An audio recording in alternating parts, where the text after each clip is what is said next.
Hi, everyone. Good day. I am so glad that you're here. My name is Heather Reed. I use she, her pronouns, and for those who are using accessibility technology, I am a 60-year-old white female sitting in my home office with wall-to-wall bookshelves behind me. I've got ash-colored hair, red glasses, and I'm wearing a navy blue blouse. I've been teaching about event contracts for over a decade now, and this topic of contract cancellations is one of my favorite to teach. I'm sure that some of you listening are aware of an event organizer canceling their event that they're working on, or perhaps they've heard of another planner that is working on an event that has had to be canceled. And dismantling an event, I can't even imagine how much work that must be. Fortunately, when I was actively planning with association and not-for-profit clients, I didn't have to work through the logistics of canceling an event. However, as a contract review consultant for a wide number of event organizers, I have watched from the sidelines a few events be canceled.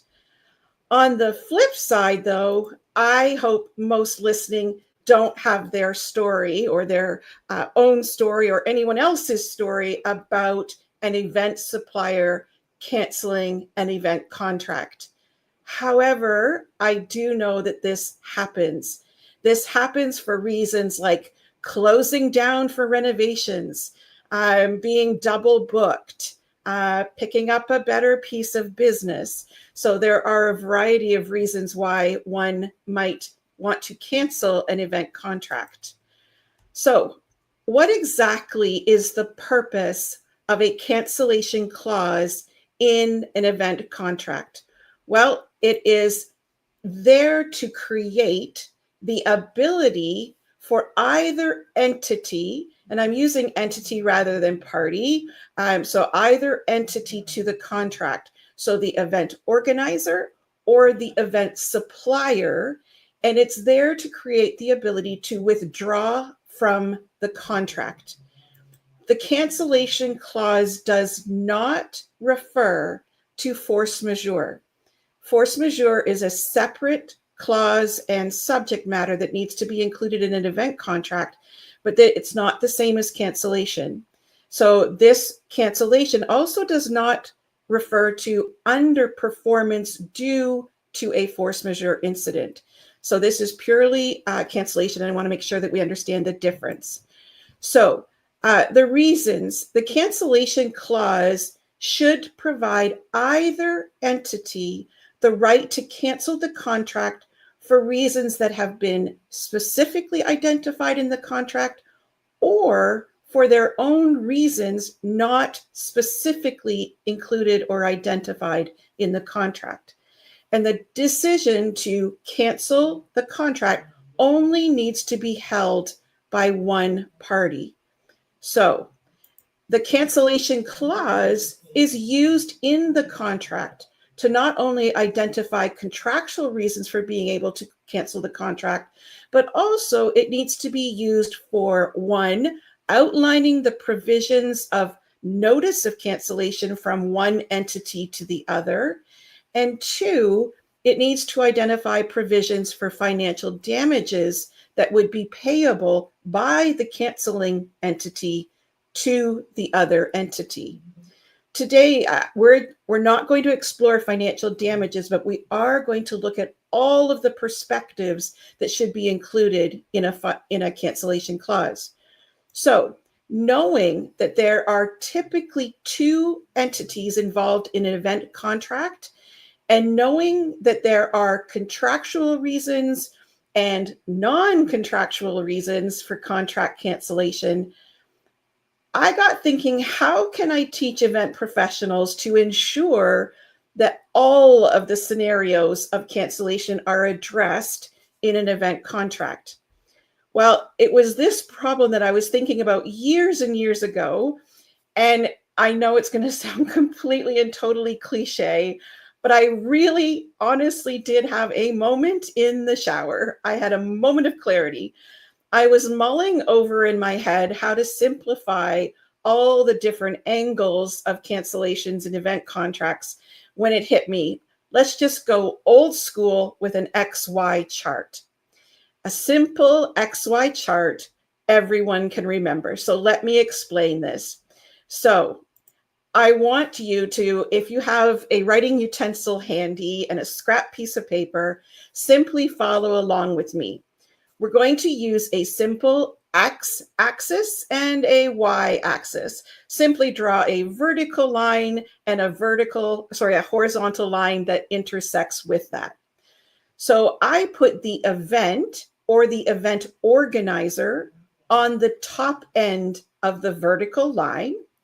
And I put the event supplier, and you'll see on the screen that I've used the example of a venue as an event supplier. You put it on the bottom end of the vertical line. Then on the left side of the horizontal line, I put reason. And on the right end of the horizontal line, I put no reason. And then because I need to be reminded of different things that are included and not included, I put force majeure in the middle with a strikeout over it so that I remind myself that force majeure is completely separate from cancellation. Force majeure leads to termination, not cancellation.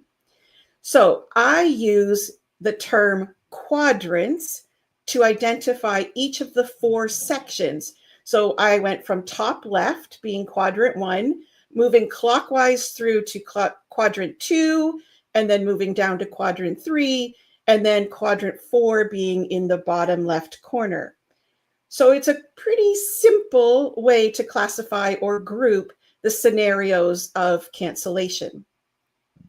Now, I also want you to think about the top 2 quadrants because they represent the negotiating the contract from the perspective of the event organizer. So quadrant 1 and quadrant 2, the upper half of this chart, has considerations where the event organizer has both contractual reasons and non-contractual reasons why they may need to cancel the contract. And then the bottom portion of the quadrants 3 and quadrants 4, they represent negotiating the cancellation clause in the event contract from the perspective of the event supplier. So the event supplier will also have contractual reasons for canceling and non-contractual reasons why they may need or want to cancel the contract.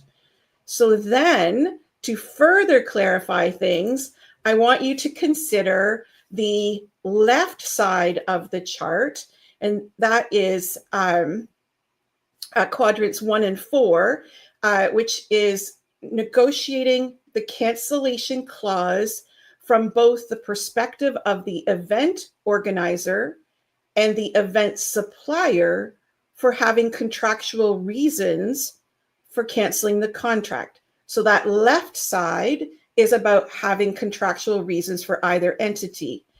And then the right side is the opposite. That's quadrant 2 and quadrant 3, where the event organizer or the event supplier have no contractual reason for canceling the contract. Now, I hope that that's simple, but what I want to do is to walk through each individual quadrant because that's where you're really going to learn the different scenarios or the different perspectives that we need to remember when we are negotiating the cancellation clause. So here we go with quadrant 1.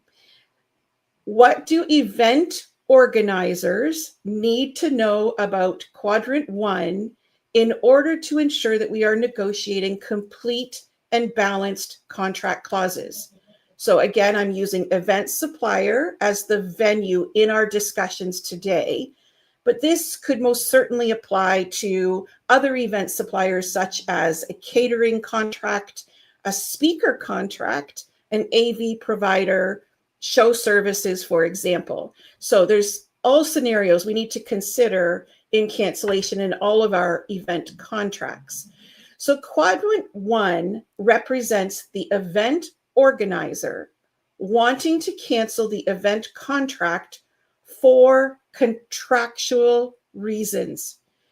And here's where I think it'll become really clear what we're talking about. Examples of contractual reasons that an event organizer might have to cancel a contract could be: the venue's quality rating has significantly declined since contract signing. The venue's brand flag has changed since the signing of the contract. The venue's management or ownership has changed since signing of the event contract. The venue is publicly known to be in financial difficulty after contract signing. The venue has breached the negotiated terms of the event contract, thus impacting the event organizer's ability to hold their event in some manner. So if you think about a venue not being able to provide the contracted meeting space, or not being able to provide the contracted sleeping room block. Also, the venue could be conducting construction or renovations that were not disclosed to the event organizer. So it's important here to note that the possible scenarios in quadrant 1 are rarely included in the event supplier's draft contract. It is the responsibility of the event organizer to negotiate the contract to request these protections and put them into the event contract. So then we're looking at quadrant 2. Quadrant 2 represents the event organizer still wanting to cancel the event contract for non-contractual reasons. So in other words, the event organizer wants to cancel the contract for their own internal reasons. And these reasons could range from: the event organizer may make the decision not to hold the event for their own internal economic reasons, or for optics reasons. They want to cancel the event itself. The timing of the contracted event itself may not continue to work for the event organizer, and the venue contract needs to be canceled. It could also be that the event organizer may have negotiated too small of a venue and needs to move their event to another venue in order to accommodate everyone. The event organizer may have changed the mandate or the structure of their event, and perhaps the meeting space configuration, or the services offered by the venue, or the amenities included at the venue are no longer meeting the needs of the event organizer. And finally, the event organizer may simply want to host their event in a different venue or use a different supplier. So those that are actively planning and those that are selling event contracts, you will agree, most likely, that 99.9% of event contracts include this quadrant, whereby the event organizer wants to cancel the contract for their own reasons, and they don't have a contractual reason for wanting to cancel the contract. So always, I shouldn't say always, almost always, this perspective is included in a draft contract. Then we hop down to quadrant 3. And now we're switching to the event supplier's perspective. And in this case, I labeled it as a venue as an example. So here the venue wants to cancel the event contract for non-contractual reasons. So in other words, the event supplier wants to cancel the event for their own internal reasons. So again, using the venue as an example, but you can also think exactly about a caterer, a speaker, an AV provider, show services, event suppliers may have their own reasons for wanting to cancel an event contract. So thinking about a venue, the venue may want to be able to take a better piece of business, which could represent any or all of higher sleeping room rates, more meeting space occupied, better use of their services. The venue may want to undergo construction or major renovation and have the ability to cancel the contract. The venue may have changed ownership, and the new ownership does not want to honor existing contracts. So similar to quadrant 1, it is important to note that the possible scenarios in this quadrant 3, they are rarely included in an event supplier's draft contract. Again, it is the responsibility of the event organizer to negotiate the contract to request these protections against these kinds of scenarios into the event contract. And I know that I have personally experienced responses to my requesting cancellation language and cancellation by venue or cancellation by supplier specifically, were given answers like, we have never canceled a contract, or we cannot cancel a contract. Well, my response is typically perhaps the venue hasn't to date canceled a contract, but that doesn't mean that it is not possible. And then finally, we get into quadrant 4. Quadrant 4 represents, again, the event supplier's perspective, and they want to cancel the event contract for contractual reasons. So in other words, the event supplier wants to cancel the event contract for reasons that have been outlined in the event contract and that are the fault of the event organizer. So these reasons could range from the event organizer has defaulted on making deposit payments by the contracted dates. The event organizer has defaulted on meeting contracted deadlines, such as submitting final agendas for the event or providing menu selections. The event organizer has misrepresented the nature of the event. So the event is being marketed as a public concert when it was booked as a private party.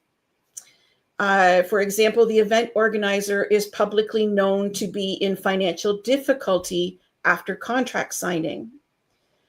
The event organizer has failed to purchase or arrange or secure the necessary permits or licenses that were contractually identified as being necessary. The event organizer has created an event that poses a physical danger, such as exceeding capacity limits or employing dangerous substances. And then the final example would be the event organizer has violated in some manner the terms and conditions of the event supplier. So as the event suppliers draft contracts, are typically drafted by legal counsel to protect the interests of the event supplier. Some, not all necessarily, but many of these scenarios could be covered in a draft contract. Therefore, it is the event organizer's responsibility to ensure that the repercussions of failing to meet the contractual requirements that have been set out in the negotiated contract, in cases whereby cancellation could be prompted, the event organizer needs to make sure that they are reasonable and disclosed and made aware of the possibilities of their contract being canceled. So, as I said, the typical draft contract from an event supplier only addresses the possible scenarios in quadrants 2 and 4. Quadrant 2, if the event organizer wishes to cancel the contract for a reason not addressed in the contract. And then quadrant 4, if the event organizer breaches the terms of the negotiated contract. In a balanced contract, which is where we hope to end up, is a contract that protects the interests of both entities named in the contract. In that case, we would want all 4 quadrants to be addressed in contract language.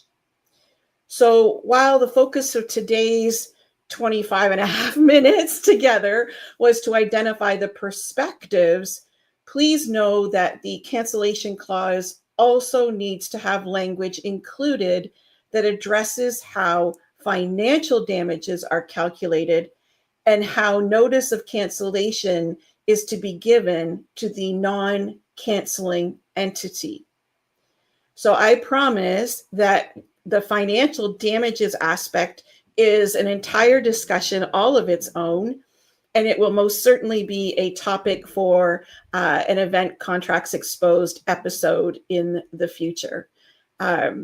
So this is the bottom line for today's episode, is that there are 4 essential perspectives.